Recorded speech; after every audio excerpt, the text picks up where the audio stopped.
The Great Cube Race, a lesson in cell size. In the bright, sun-filled biology lab at Dalma School, Mr. Sujith stood before his grade 9 class. On the whiteboard, he wrote 2 words in large letters, cell limitations. He looked at the 11 girls, all in their neat school uniforms and hijabs, and smiled. "Why aren't we made of one giant cell the size of a basketball?" he asked. Afra Ibrahim raised her hand immediately, her eyes bright with curiosity. Mr. Sujith chuckled and signaled for the class to follow him outside to the school ground. On the green school ground, 3 boxes were waiting. One was tiny, the size of a tissue box. The second was medium, like a storage crate, and the third was a massive wooden cube that reached the girls' waists. Beside each cube sat a bucket of 12 yellow tennis balls. Aisha Ijahe and Amani Ismail whispered to each other, wondering how tennis balls could explain biology. "These balls are nutrients," Mr. Sujith explained. "The cubes are your cells. Your job is to get the nutrients into the center of the cell as fast as you can." Mr. Sujith blew a whistle and divided the class into 3 groups. Afra, Aika, and Amani were assigned to the small cube. Dawa Rabi, Gala Thayer, Hadil Haytham, and Hanin Mohamed took the medium cube. The final group, Lama M.I. Alshana, Noura Ali, Ola Amro, and Zainab Osama, faced the giant cube. "Go!" shouted Mr. Sujith, holding a stopwatch. Dawa dashed toward the medium box, her sneakers thudding against the grass as she balanced a ball. The race was fast and frantic. Afra and Aika worked like a well-oiled machine. Because their cube was so small, they only had to reach a few inches to place the balls inside. Within seconds, they had transferred all 12 balls and were jumping for joy. "Finished!" they shouted in unison.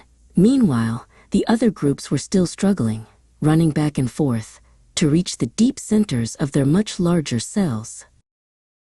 At the medium cube, Gala and Hadil were working hard, but they had to stretch their arms deep into the box to place the balls. "It takes so much longer to reach the middle," Hadil panted as she passed a ball to Gala. Dawa and Hanin cheered them on, but it was clear that the distance from the cell membrane to the nucleus was slowing them down significantly compared to the first group. The third group was having the toughest time of all. Lama and Noura had to practically climb toward the center of the massive cube to ensure the balls were placed correctly. Ola and Zainab were running as fast as they could, but the sheer volume of the cube made the task feel endless. "This cell is too big," Noura laughed, wiping her forehead. "The nutrients take forever to get where they need to go." Once all the balls were finally inside, the class gathered around Mr. Sujith. He looked at his stopwatch and then at the girls. The small cube group finished in record time, he noted. Ola Amro looked at the giant cube and sighed.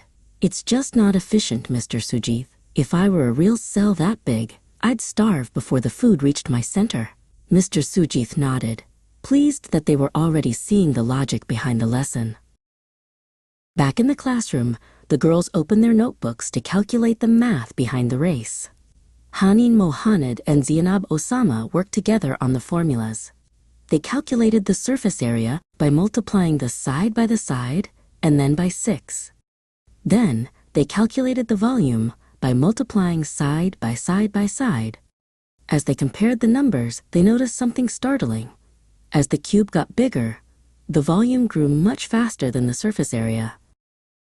"The ratio!" Ameni exclaimed, pointing at her page. Mr. Sujith walked over to see her work. "Precisely," he said. "The smaller the cell, the higher the surface area to volume ratio.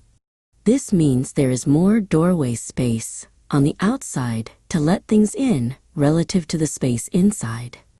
He explained that this is why cells are microscopic.